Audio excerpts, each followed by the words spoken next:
I think for me, it's always just trying to find a material language that relates to the Black queer experience, the Black experience, point towards Black interiority, how Black people have formed space themselves throughout history, off of the plantation, out of the hold of the ship. So a lot of my material choices, from the glass to the water to the soil to light and sound, those are all sort of built upon those histories and me trying to create a vernacular around them. One of the important things that I like to do as an artist is to try to remove the vanity of looking at art when you come in, when you engage it. I want you to sort of be vulnerable in the space so that you sort of be implicated in the work, whether you have to look up, whether you have to look down, whether you have to be next to someone a little bit tighter than usual. In those instances, you kind of create a sort of muscle memory with the audience, something that will linger with them outside of it.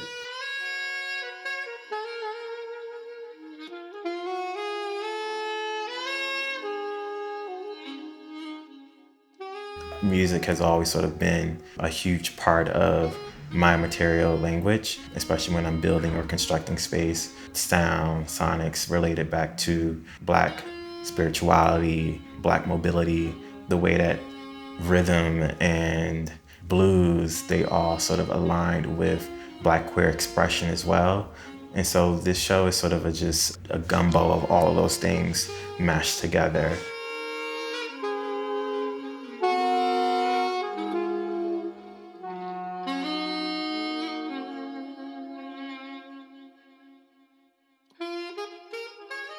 As an installation artist, I've been working on a series of works that are entitled Blue Spaces, that look to bodies of water as a refuge for Black people.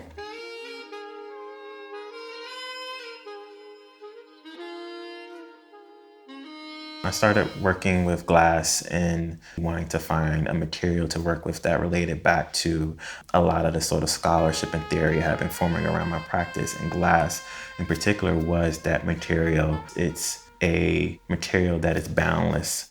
It can be a gas, it can be a liquid, it can be solid.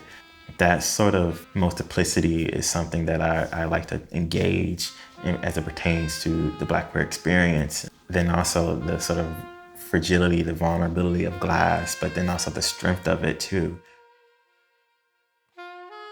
During lynching, Black men often were castrated.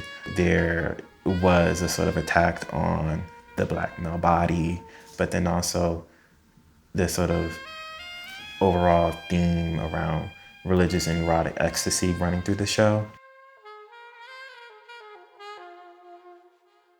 One of the things that I told myself when I was studying at Yale and starting to build this theory around blue space, around the sacred and spirituality, and tying them into these histories of what haunts Black people in the afterlife of slavery, I knew that I was never going to get it done in just a one shot, you know. I knew that it was going to be something that I had to layer upon layer upon layer. So I sort of look at each installation as me world building, as me creating a universe in which that I could survive in.